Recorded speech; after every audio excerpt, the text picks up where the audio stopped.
Olá pessoal, bem-vindos ao canal Mistérios do Mundo. E vocês sabem que eu fiz um vídeo falando sobre uma matéria que saiu no seu History de um homem ligado aí supostamente ligado ao grupo Illuminati. Teria dito que o maior bunker para proteger pessoas, de catástrofes naturais ou de uma possível guerra mundial estaria aqui em São Paulo, no Brasil. Então eu fiz o vídeo falando sobre isso. E claro, graças aos inscritos aqui no canal, que são muito competentes e me ajudam demais a construir esse canal, eles me deram uma possibilidade aqui, tá? Vários falaram muitas coisas. Aqui o Rony falando, deram uma pista do Templo de Salomão em Sampa. Aí o Buscador da Verdade, o João Carlos, o Dark me mandou um link de um vídeo, canal escatológico falando sobre a corrupção. E aí o pessoal tudo falando aí, ó, esse bunker está debaixo do Templo de Salomão, o Templo de Salomão em São Paulo, tá? O Templo de Salomão. Então, quando eu vi o assunto do bunker, eu não cheguei a pensar, na época que eu fiz o vídeo, sobre o Templo de Salomão. E o Dark Society aqui, ele mandou aqui esse link. É desse vídeo aqui, ó, Verdade em 10 minutos, onde não sei se é um pastor de uma igreja, ele fala que o Templo de Salomão esconde quartel militar do PT. Aqui nesse vídeo ele aborda vários aspectos interessantes sobre a construção do templo, a facilitação, dos órgãos governamentais para que ele fosse construído, a rapidez com que ele foi construído, os incentivos fiscais. E ele fala também de uma denúncia de um jornalista da UOL que fala que existem 15 andares para baixo do templo. E como na matéria do History, o membro lá, o suposto membro dos Illuminati, disse que esteve em São Paulo vendo e que era o maior bunker. Nós sabemos que existem bunkers lá na Noruega, onde eles guardam sementes de todas as espécies, inclusive já mostrei aqui. E existem nos Estados Unidos, na Europa, espalhados pelo mundo todo, a gente sabe que existem esses bunkers. Mas esse suposto Illuminati disse que o maior está em São Paulo. E aí, devido a essas referências ao Templo de Salomão, aqui esse vídeo, ele fala que existem 15 andares, segundo um jornalista da UOL. Eu só não mostro o vídeo aqui, gente, porque eu tô sem som no sistema. Mas vocês vêm aqui na Verdade em 10 minutos e vejam. O que eu acho que é um pastor tá falando aí. Tudo sobre o tempo, sobre os incentivos fiscais, o tempo recorde da construção e várias coisas realmente muito estranhas. Só que ele coloca aqui como quartel militar do PT. É óbvio que isso também é algo para o que o jornalista da UOL, porque o jornalista da UOL fala isso na sua reportagem. Mas nós sabemos que isso aqui não tem nada a ver com o quartel militar do PT. Tanto que o partido do Edir Macedo, que é o PRB, que é do partido do Crivella, de todos os membros da Universal, todos os deputados votaram a favor do impeachment da Dilma. Então, o que esconde não é quartel militar do PT.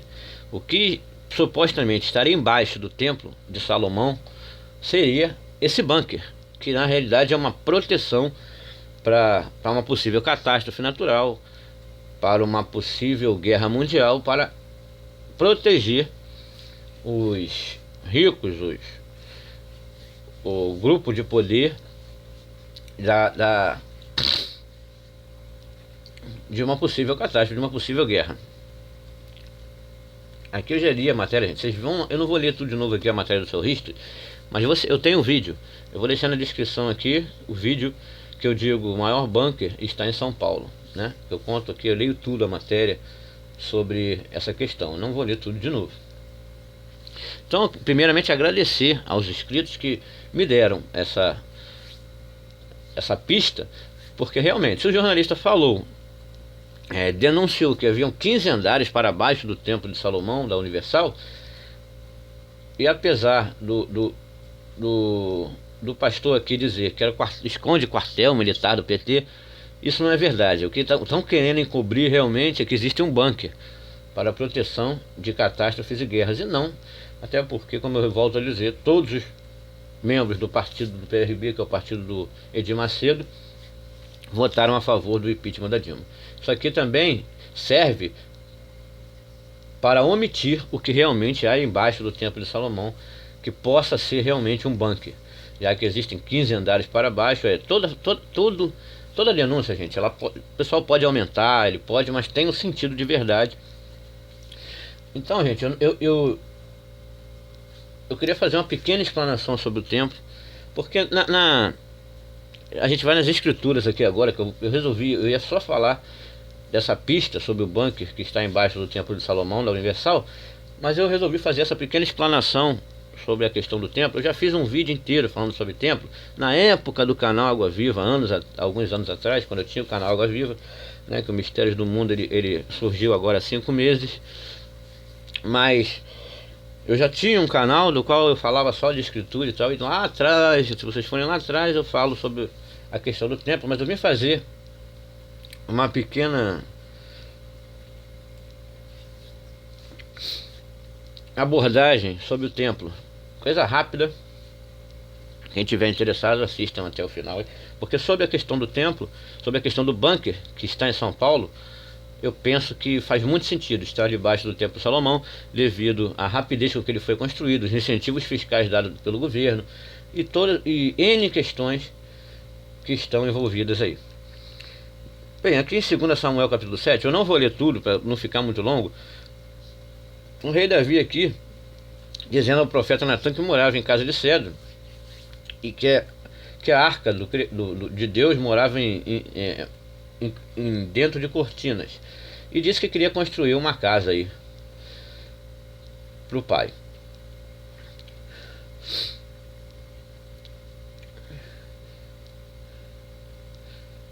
Perdoe o programa aqui, gente.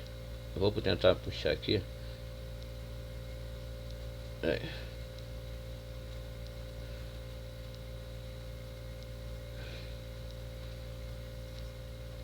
A resposta que o pai deu ao profeta Natan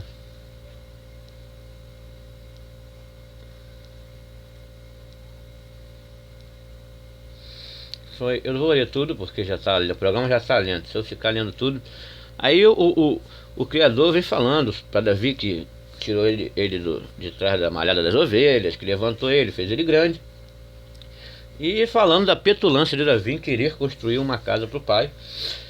Aí ele fala, aí eu vou ler aqui: desde o dia que te mandei que houvesse juízes sobre o meu povo de Israel, a ti porém te dei descanso de todos os teus inimigos. Também o Senhor te faz saber que te fará casa. Então, no momento que Davi diz que vai construir uma casa para o pai vem dando, vocês podem ir lá em 2 Samuel capítulo 7 ler, ele vem dando aquele pito em Davi, né, através do profeta Natan, dizendo que depois que ele dá o pito, ele fala: o Senhor te faz saber que te fará casa. Então o pai deixou bem claro que Davi não poderia fazer casa para ele, porque ele faria casa para Davi. Então essa casa é de pedra, gente, essa casa é espiritual. Essa casa é o reino vindouro, o qual o Criador estava aí. Aí ele deixa claro aqui, ó: quando teus dias forem completos e vieres a dormir com teus pais, então farei levantar depois de ti um dentre a tua descendência e estabelecerei o seu reino. Quando ele fala isso, ele já deixa claro que não era Salomão que iria construir esse templo. Ó, quando os teus dias forem completos e vieres a dormir com teus pais, então farei levantar depois de ti. Isso aí, depois que Davi estivesse morto, ele faria num futuro levantar um que edificaria a casa e o reino, que sairia aí da descendência de Davi. É óbvio que ele fala do Messias, aquele que morreu por nós. Ele fala do nosso Salvador. Então, gente, Porque quando os teus dias forem completos, vamos entender, e vieres a dormir com teus pais, então farei levantar depois de ti um entre a tua descendência. Porque quando Davi morre, Salomão, quando Davi era vivo, Salomão era vivo. Então não poderia ser Salomão a construir essa casa. E essa casa não é de pedra, essa casa que ele está dizendo aqui é espiritual. O pai te fará casa. Não é um templo de pedra, entende, gente? Então, depois que Davi morresse, ele faria levantar. Então, isso vem, olha aqui o que ele continua dizendo, para matar de vez essa situação. Este edificará uma casa ao meu nome, e confirmarei o trono do seu reino para sempre. Então a casa e o reino seria para sempre. A pergunta é, se ele estivesse falando de Salomão aqui para construir a casa, o tempo de Salomão durou para sempre? Não, porque Nabucodonosor destruiu completamente o templo de Salomão. O reino de Salomão foi para sempre? Não, porque Salomão morreu. Então, este edificará uma casa ao meu nome. Quando alguém cita o templo de Salomão, ele cita templo do Criador? Não, cita templo de Salomão. Então o templo de Salomão não é a casa que o pai prometeu. Não era o templo que o pai queria. O pai não permitiu que Davi, nem Salomão, nem construísse templo algum. Porque ele falou que ele faria a casa para ele, e quando ele diz isso, ele diz que faria para nós. Quando fala casa de Davi, ninguém pensa logo em templo de pedra, mas não é. Quando ele fala casa de Davi, casa de oração, ele está falando do reino vindouro, porque ele está aqui. Porque o pai diz, eu te farei casa. Casa para Davi, quando ele fala casa para Davi, ele fala para todos nós. Entendeu? Então, mas não é um templo de pedra, é uma casa espiritual. Ó, este edificará uma casa ao meu nome. Desde quando alguém chama o templo de Salomão de templo do pai, templo do Criador? Não, é templo de Salomão. Então aquele templo é de Salomão. Templo, inclusive, que ele construía altares para vários deuses. Ele construía altares a Moloque, ele construía altares a vários deuses estranhos naquele templo. Por isso que eu digo que Salomão, o templo de Salomão e Salomão em si é um dos pais da maçonaria. O templo de Salomão é berço da maçonaria. Esse ecumenismo religioso, uma das coisas, claro que Nimrod também praticou isso, mas também Salomão é o pai da maçonaria. Por que a maçonaria idolatra Salomão? Porque ele praticou esse ecumenismo. A maçonaria nada mais é do que, por exemplo, para entrar na maçonaria, uma das coisas que eles exigem é que você tenha uma religião. Por isso que na maçonaria tem pastores, padres, pais de santos, budistas, tem de tudo quanto é religião. E isso começa no templo de Salomão. Ó. Assim o Salomão praticou o que era mal perante o pai, e não procurou seguir as orientações de Deus. Nessa época, Salomão construiu um altar. Cadê? Nessa época, Salomão construiu um altar em homenagem a Camus, o odioso e nefasto deus dos Moabitas, sobre o monte ao lado de Jerusalém. E a Moloque, altares, abominação dos Amonitas. Ele fez o mesmo para todas as suas mulheres estrangeiras, que ofereciam incenso e sacrifícios aos seus deuses de divindade. Era isso que Salomão praticava, esse ecumenismo. Então é por isso que ele é o pai, o templo de Salomão é o berço da maçonaria. E é óbvio, nós sabemos que Edir Macedo é da maçonaria. Seu nome saiu na lista dos 110 maçons ilustres, assim como o de Silas Malafaia. E a Igreja Universal tem esse viés de praticar esse ecumenismo, né? Vem, você é católico, vem se você é espírita, vem. Então, esse ecumenismo que é propício da época de Salomão, no seu templo lá que ele construiu, sem a batuta do Criador, que o Criador disse que faria a casa para Davi, não Davi fazer casa para ele, e que quem levantaria o reino seria o Messias. Ele falou, depois que você dormir, eu vou fazer levantar. Então, depois que ele morresse, aí sim, no futuro ele faria levantar o que construiria a casa. Então isso deixa claro aqui, ó, qual o filho de Davi verdadeiro que construiria a casa. Aqui a gente vai para Lucas, capítulo 1, e ele fala lá que o reino e a casa seriam para sempre. E o templo de Salomão não durou para sempre, porque Nabucodonosor destruiu. O reino de Salomão não durou para sempre, porque Salomão morreu e... Entendeu, gente? Então, Lucas 1, ele fala aqui, também, só, agora o problema é puxar aqui, gente.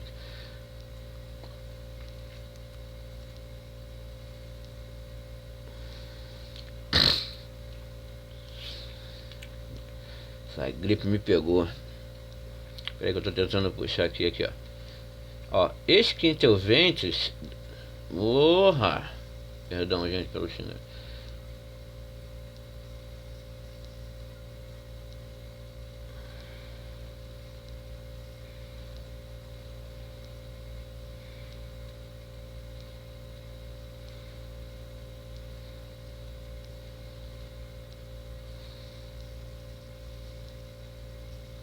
Olha aqui, ó. Eis que em seu ventre conceberás e darás a luz ao filho, e porás o nome de Jesus, né? Este será grande e será chamado Filho do Altíssimo, e o Senhor Deus lhe dará o trono de Davi, seu pai. Tá vendo aqui? Lá naquela hora quando ele fala, eu te farei casa, e farei levantar de ti um da sua descendência, que depois que você estiver morto, eu farei levantar. Então não poderia ser Salomão nunca construir essa casa, até porque o pai que faria a casa. Ó, este será grande e será chamado Filho do Altíssimo, e o Senhor Deus lhe dará o trono de Davi seu pai, e reinará eternamente na casa de Jacó, e o seu reino não terá fim. Então está deixando bem claro que o Messias era o rei, não esse Mitra, gente, não confunda o Messias com esse Mitra, louro de olhos azuis aí apresentado pelas igrejas, pelas religiões aí, tá, gente? Não confunda aquele homem humilde, digno de pena, que tem certa hora até que fala mulheres piedosas. Então quem deram comida para ele falou que nessa terra não tinha nem onde recostar a cabeça. Então não confunda o Messias, aquele que morreu por nós, tá? As pessoas têm maneira de confundir. Não confunda aquele que não tinha onde recostar a cabeça nessa terra, aquele que era digno de pena, porque mulheres piedosas ajudaram ele, deram comida a ele. Não tinha, às vezes não tinha o que comer, não tinha o que vestir. Ele mesmo dizia, eu nessa terra não tenho nem onde recostar minha cabeça. Então não confunda esse homem humilde que morreu pela nossa salvação com o Deus louro, poderoso, que nos dá carro, nos dá casa, que esse aí não é o Messias que morreu por nós, tá, gente? Não confunda, as pessoas têm maneira de confundir.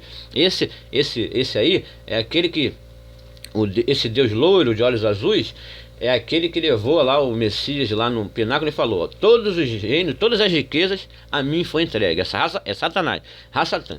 Ele levou o Messias no lugar alto, mostrou todos os reinos da terra, né? Até porque se a terra fosse uma bola, o reino de baixo não daria para ver. Então para o Messias ter visto ali no lugar alto todos os reinos da terra, junto com Satanás levou para tentar ele falou, tudo a mim foi entregue e eu posso te dar. E o Messias disse o quê? O meu reino não é deste mundo. Justamente aqui, ó. Ele será grande, o Senhor lhe dará o trono de Davi, e reinará eternamente, e o seu reino não terá fim. Então quando ele diz que o meu reino não é deste mundo, porque este mundo é passageiro, gente.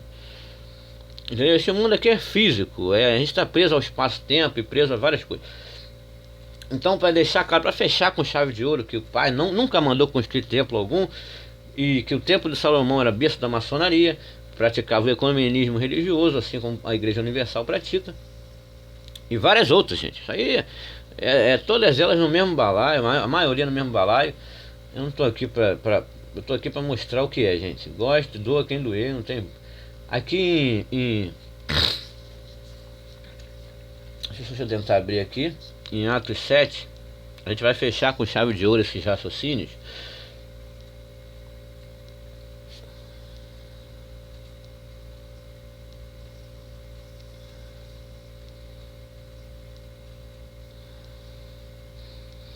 Então, só aguarde um pouquinho para puxar quem quiser. Esse programa está bem lento, mas a gente vai fechar com chave de ouro aqui a questão do tempo, tá, gente? Então o pai deixando bem claro, só enquanto carrega aqui, o pai, quando Davi quis construir uma casa, o pai dá-lhe um pito, um esporro nele mesmo e fala, quem é você para me construir casa, cara? Eu te farei casa. Aí diz que depois que ele morresse, levantaria um. É tão simples de entender, gente, que não é o templo de Salomão. O templo de Salomão não tem nada a ver com o Criador, ele nunca mandou fazer aquilo. Então ele falou, eu te farei casa, e depois que você morrer, eu farei levantar um de sua descendência, que construirá uma casa e um reino para sempre. Mas é uma casa espiritual, gente. É o reino vindouro, onde a gente irá habitar após o juízo. Então, as pessoas têm que parar de fazer essa confusão. Ele falou: o seu reino, a sua casa, o seu reino será para sempre. Então entendam que o templo de Salomão não durou para sempre. Então não poderia ser aquele dito lá. Nabucodonosor destruiu o templo. Segundo, o reino de Salomão não durou para sempre. Então o que dura para sempre é o reino do Messias. Como está lá em Lucas, o filho de Davi, que o pai prometeu que construiria uma casa e um reino, é o Messias e não Salomão. E é porque é eterno, gente. Então vamos. O templo de Salomão foi só desgranha, só coisa ruim. Ali Salomão escreveu a Goétia, ali Salomão comandava 70 demônios. Ali, gente, ali Salomão praticava como um deus, um altar a Moloque, um altar a milhares de deuses. Cada esposa dele, que era mais de 1000, ele construiu um altar. Então por isso que a maçonaria endeusa tanto Salomão. Aqui, ó. Gente, o povo de Israel sempre fez isso, ó. Sempre fez esse tipo de coisa.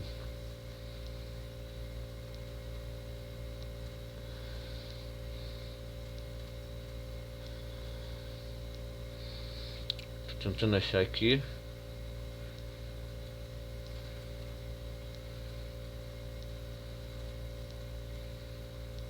Vamos lá. Olha aqui, ó. Salomão ele edificou casa, mas o Altíssimo não habita em templos feitos por mãos de homens. Isso aqui é Estevão falando, como dizia o profeta. O Altíssimo não habita em templos feitos por mãos de homem, como diz o profeta. O céu é o meu trono e a terra o estado dos meus pés. Que casa me edificareis? Porventura não foi minhas mãos que fez todas as coisas? Entende? Aqui Estevão fala que desde o início eles erguiam tabernáculos a Moloque, desde a época lá da congregação do deserto. Eles já faziam isso, gente. Erguiam casa para Moloque, desde aquela época. Serviam a Deus estranho, estrela do Deus Genfã. Olha, cara, é uma coisa. Então, aqui Estevão dizendo que logo depois ele está dizendo que vós recebestes a ordenação e não, vós que recebestes a lei por ordenação e não a guardastes. Mas a lei que ele fala não é a lei de Moisés, não, tá? É a lei do Pai.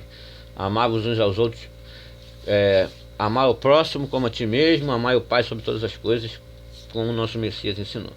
A isso se resume toda a lei, não é aqueles estatutos da lei de Moisés, não, tá, gente? Ele fala lei aqui, nesse caso, é o que o Messias disse. Aí aqui os fariseus apedrejaram Estevão até a morte quando disse que o Pai não habita em templos feitos por mãos de homens. Assim eu digo para vocês, entrem lá Isso mudou, gente. Quando Estevão foi lá e disse: o Pai não habita em templos feitos por mãos de homens.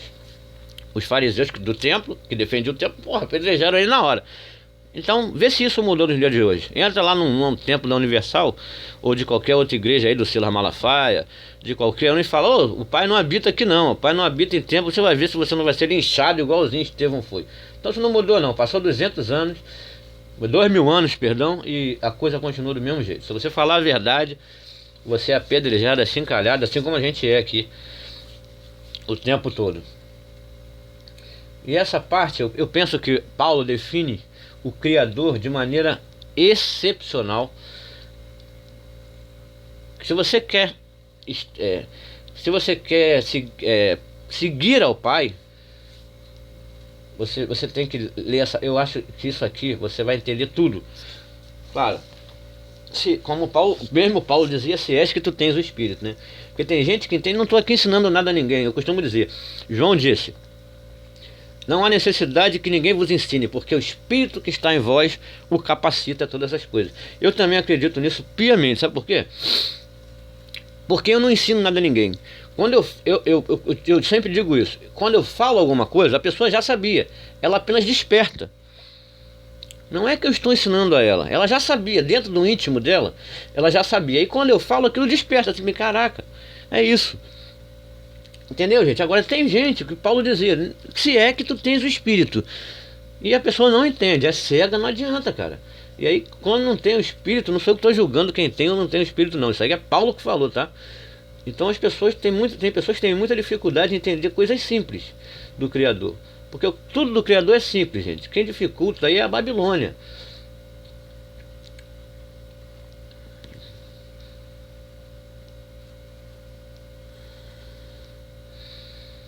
Aqui, ó, Paulo lá em Atenas, para mim ele descreve o Criador aqui de forma excepcional. Paulo subiu lá no Areópago para falar com os homens de Atenas, falando que eles eram religiosos, mas que lá em Atenas tinha altares para vários deles. Mas aqui o Paulo vai dar a definição do Criador do céu e da terra. Vamos lá. O Deus que fez o mundo e tudo que nele há, sendo o Senhor do céu e da terra. Mais uma vez, aqui dizendo, não habita em templos feitos por mãos de homens, nem tampouco é servido por mãos de homens. Então você vê muita gente aí, religiosa, dizer, eu sirvo a Deus. Serve o quê? Vai servir o Criador com o quê, gente? Você não tem como servir ao Criador. Olha aqui, nem tampouco é servido por mãos de homens, como que necessitando de alguma coisa, como se ele necessitasse que nós o servíssemos com alguma coisa. Quem somos nós? Que pretensão é essa? Você dizer que serve a Deus? Pois ele mesmo é quem dá a todos a vida e a respiração e todas as coisas. Cara, Paulo define o Criador aqui de maneira... Eu vou até de novo porque é lindo demais isso aqui, gente. O Deus que fez o mundo e tudo que nele há. E aqui tem corroborando com a terra plana aqui, tá, gente? Eu vou chegar lá. Mais um capítulo aqui que a gente encontra corroborando com a terra plana. O Deus que fez o mundo e tudo que nele há, sendo o Senhor do céu e da terra, não habita em templos feitos por mãos de homens, nem tampouco é servido por mãos de homens, como que necessitando de alguma coisa, ou necessitasse de alguma coisa. Pois ele mesmo é quem dá a todos a vida e a respiração e todas as coisas. E de um só sangue fez toda a geração dos homens, para habitar sobre toda a face da terra, agora, determinando os tempos, já dantes ordenados, e, olha aqui o domo, a questão do domo, os limites da sua habitação. Então ele determinou os limites. Aqui o Paulo define o Criador. Se você quiser seguir o Criador, se você quiser fazer a coisa certa, leia só isso aqui. Só isso aqui já, não precisa nem ler mais a Escritura. Você lendo isso aqui já basta, ó. Claro, é bom ler a Escritura por ensinamento. E claro, o Messias que nos salvou. Eu estou falando para questão de salvação não, tá, gente? Porque o Messias já nos salvou, nós somos salvos. Nós não precisamos fazer mais nada. Porque se eu fizer alguma coisa, eu estarei dizendo que o sacrifício... Se eu tiver que fazer alguma coisa para mim ser salvo, eu estarei dizendo que o sacrifício que ele fez foi em vão, né? Porque se ele morreu para nos salvar, nós somos salvos. A salvação está comigo, eu não posso perdê-la. Então ele já me salvou. Agora, se eu tiver que complementar com algo, eu tiver que ir à igreja, dar dízimo, se eu tiver que fazer qualquer coisa, qualquer ato físico para poder me salvar, eu estarei negando que ele morreu por mim e que o sacrifício dele foi perfeito, isso é claro. Mas eu quero dizer que é super importante, porque eu quero que as pessoas despertem. As pessoas já sabem o que eu estou falando. Simplesmente, às vezes, estão dormindo e vai despertar. Agora, quem não possui espírito, como o mesmo Paulo diz, não vai despertar, não tem mais jeito. Então, ó, o Deus que fez o mundo e tudo que nele há, sendo o Senhor do céu e da terra. Primeiro ponto, não habita em templos feitos por mãos de homens, nem tampouco é servido por mãos de homens, como que necessitando de alguma coisa, pois ele mesmo é quem dá a todos a vida, a respiração e todas as coisas. E de um só sangue fez toda a geração dos homens, para habitar sobre toda a face da terra, determinando os tempos, já dantes ordenados, e os limites da sua habitação. Limites. Gente, firmamento, nós temos limites. Todo esse fake da NASA para o espaço, de satélite, de ISS, todo esse fake vem de Nimrod. Nimrod construiu a Torre de Babel que queria chegar ao céu. E ali o pai destruiu a torre e fez lá a confusão das línguas. Então até hoje, porque o Nimrod também é um dos pais da maçonaria, de toda essa questão, de toda essa Eu não falo maçonaria quando eu falo maçonaria porque é a principal, mas tem várias sociedades secretas, é claro. Então, desde que o Almirante Byrd descobriu lá o firmamento, o domo, que os aviões se desintegravam, segundo o Almirante Byrd, segundo o próprio Almirante Byrd, que eles criaram as agências espaciais e querendo chegar no espaço. E eu já falei sobre isso, não vou voltar aqui, gente. O vídeo eu vim falar sobre o bunker, olha onde já foi parar. Mas está deixando, pelo menos em relação às escrituras, bem claro os limites da habitação do homem. Então nós temos limites, segundo as escrituras. Mais uma aqui, mais uma parte da escritura corroborando com a questão da terra plana e o firmamento. Tá bom, gente? Então o Paulo aqui define o Pai de maneira perfeita. Então, gente, muito obrigado. Se gostaram do vídeo, dê o like. Acabou ficando muito longo, eu não esperava, porque eu me empolguei. Quando eu falo de escritura, eu começo a me empolgar. É assim mesmo, eu gosto muito de ler as escrituras e é assim, gente. Então, espero que muitos despertem com esse vídeo. Mete o dedo no like, gente, não tenha pena. Quem não é inscrito, se inscreva. Muito obrigado. Mistérios do Mundo, conteúdo original. Um abraço, pessoal.